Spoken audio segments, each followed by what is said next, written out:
Hello dear students. हम लोगों ने एल्गी और फंगी और उसके बारे में पढ़ा था, है ना। माइक्रो ऑर्गेनिज्म्स जो होते हैं, बैक्टीरिया एंड फंगी के बारे में पढ़ लिया। अब प्रोटोजोआ के बारे में हमको पढ़ना है कि प्रोटोजोआ क्या होता है। ये सिंपल, ये भी माइन्यूट और क्या होते हैं, बहुत ही छोटे छोटे एनिमल्स, ये है एनिमल हैं। इनको एनिमल के ग्रुप में रखा गया है ना। फंगी को प्लांट के ग्रुप में रखा गया है और प्रोटोजोआ को एनिमल के ग्रुप में रखा गया है ना। ये माइक्रो ऑर्गेनिज्म है। The word protozoa means the first animal. ओ, ये क्या बोल रहा है कि फर्स्ट, जूअन्स मीन्स होता है एनिमल, है ना। और प्रोटो मीन्स प्रिमिटिव, यानी कि पहला। फर्स्ट एनिमल जो है वो प्रोटोजोआ होता है। प्रोटोजोआ मीन्स होता है फर्स्ट एनिमल, ठीक है। ये कहाँ पाया जाता है? तो ये फ्रेश वाटर में भी पाया जा सकता है, साल्टी वाटर में भी पाया जा सकता है ना। और ये क्या है, समुद्री, जो समुद्री वाटर होता है, सी वाटर, मैरीन वाटर, उसमें भी ये पाया जाता है, ठीक है। और ये कहाँ रहता है? सॉइल में भी रहता है, मिट्टी में भी रह सकता है ना। तो ये जो है इसका हैबिटेट क्या हो गया कि fresh water, marine water and soil, ठीक है। प्रोटोजोआ उसमें पाए जाते हैं।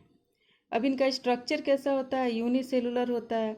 और ये क्या होते हैं, अलग भी रह सकते हैं और कॉलोनी में भी रहते हैं, ठीक है। ये इनका डिफरेंट शेप होता है, साइज भी होता है ना। जैसे अमीबा, पारामीशियम, ये सब क्या है? प्रोटोजोआ है ना। अमीबा को आप लोग जानते हैं, अमीबा जो प्रोटोजोआ होता है उसका कोई रेगुलर शेप नहीं होता है ना। ये किसी तरह से अपने शेप को चेंज करते रहता है।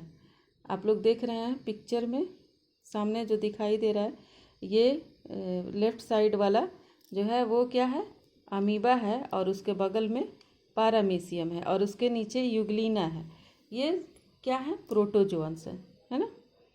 ये जो है इनका साइज लगभग क्या हो सकता है? वेरिएबल होता है। ये आप देख रहे हैं कि इरेगुलर शेप में भी होता है। और ये 2 mm से लेकर के 200 माइक्रोन्स तक हो सकते हैं। 2 से 200 माइक्रोन्स तक इनका साइज हो सकता है, यानी कि इनको हम माइक्रोस्कोप से ही देख सकते हैं, है ना। अपनी आँखों से नहीं देख पाते हैं। ये न्यूट्रिशन कैसे लेते हैं, फूड कहाँ से लेते हैं? तो ये क्या है? होलोजोइक है, यानी कि इनमें डाइजेस्टिव एक सिस्टम होता है जिसमें कि ये डाइजेस्ट करते हैं फूड को लेकर के, है ना। पूरी तरह से डाइजेस्ट कर देते हैं उसको। जो फूड लेते हैं उसको तोड़ते हैं सिंपलर सब्सटेंस में और फिर उसको एब्जॉर्ब कर जाते हैं, है ना। ये सिस्टम जिसमें होता है उनको होलोजोइक बोलते हैं। हेलोफाइट्स भी होते हैं कुछ, हेलोफाइट्स भी होते हैं, यानी कि प्लांट की तरह भी कुछ काम करते हैं, है ना। और कुछ जो होते हैं वो क्या होते हैं? स्पोरोफाइट भी होते हैं, यानी कि दूसरे एनिमल्स या प्लांट्स पर डेड डेड जो एनिमल्स और प्लांट्स होते हैं उनके ऊपर भी ये रह करके अपना फूड ले सकते हैं, यानी कि हेटेरोट्रॉफिक भी हो सकते हैं। हेटेरोट्रॉफिक होते हैं ये पूरी तरह से, है ना। ये ऑटोट्रॉफिक नहीं होते हैं, है ना। तो ये हो गया इनका न्यूट्रिशन का टाइप कि किस तरह से ये न्यूट्रिशन लेते हैं। और इसके बाद रिप्रोडक्शन का बात आता है कि ये रिप्रोडक्शन कैसे करते हैं, अपना प्रोडक्शन कैसे बढ़ाते हैं, है ना। तो इनमें जब ये इनका पूरा बॉडी जो है मल्टी सेलुलर नहीं है, यूनिसेलुलर है, तो एक ही सेल से इनका सारा काम होता है। ये डाइजेशन का भी काम करते हैं, रिप्रोडक्शन का भी काम करते हैं। तो देखिए एमीबा जैसे है, एमीबा में क्या होता है? फ्यूजन होता है। एक पेरेंट सेल है, वो क्या होता है? धीरे धीरे उसमें डेवलपमेंट होता जाता है और 2 न्यूक्लियस, एक न्यूक्लियस से 2 न्यूक्लियस बन जाता है डिवाइड होकर के। और उसके बाद वो पार्ट एक तरफ हो जाता है और धीरे धीरे जो न्यूक्लियस जहाँ जहाँ पे होता है वो सेंटर बन जाता है। और उसके बाकी जो पूरा बॉडी होता है वो उसमें क्या होता है? सेंट्रलाइज हो जाता है और 2 पार्ट में वो बट जाता है ना। तो ये तरीका है इनमें रिप्रोडक्शन करने का, यानी कि बाइनरी फिजन इसको बोलते हैं। बाइनरी मतलब 2 में, 2 फिजन मीन्स टूटना, 2 टुकड़ों में टूट जाना। इसको बाइनरी फिजन बोलते हैं। ठीक है, तो इस तरह से इनमें रिप्रोडक्शन का काम होता है। ऐसे ही और भी जो प्रोटोजोन्स होते हैं उनमें भी ऐसे ही रिप्रोडक्शन होता है। ठीक है, अब है कि प्रोटोजोन से हमें कुछ फ़ायदा है, नुकसान है, क्या है, ये हमको जानना है। तो क्या हमें एडवांटेज है उनसे, यूजफुल, ये कैसे यूज होते हैं हमारे लिए यूजफुल होते हैं। तो ये क्या होते हैं, फ्री लिविंग प्रोटोजोआ जो होते हैं वो इम्पॉर्टेंट होते हैं हमारे लिए एक्वेटिक फूड के लिए, है ना। यानी कि मछलियों के लिए ये जो छोटे छोटी होते हैं, एल्गी होते हैं, और एनिमल्स जो होते हैं ये एल्गी को खाते हैं प्रोटोजोन्स। और